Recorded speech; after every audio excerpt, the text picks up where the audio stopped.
Tatapan Atta Halilintar saat joget bareng Fuji jadi sorotan. Tatapan Atta Halilintar ke Fuji menjadi sorotan publik. Dalam video yang diunggah Fuji, Atta Halilintar terlihat berjoget bersama Aurel Hermansyah dan mantan pacar Tarik Halilintar. Fuji dan Atta Halilintar pun berjoget dengan iringan lagu Kereta Malam di kediaman Atta dan Aurel.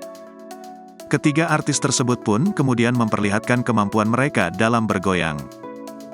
Fuji dan Aurel Hermansyah tampak ceria dalam konten tersebut. Sementara itu, Atta Halilintar tampak fokus melihat aksi Fuji yang berdiri tak jauh darinya. Unggahan tersebut pun langsung jadi sorotan publik. Pasalnya banyak warganet yang salah fokus pada Atta Halilintar. Ia disebut memberikan tatapan tertentu pada mantan kekasih adiknya, Tarik Halilintar. Sebelumnya, Fuji jadi salah tingkah digoda Lesti Kejora soal kedekatannya dengan El Rumi. Ternyata kabar Fuji dijodoh-jodohkan netizen dengan El Rumi telah sampai ke rekan artis termasuk Lesti Kejora. Alhasil Lesti Kejora ikut meledek terkait kedekatan Fuji dengan El Rumi. Fuji pun tidak menduga jika dirinya bakal digoda Lesti Kejora ketika bertanya terkait anak Rizky Bilar.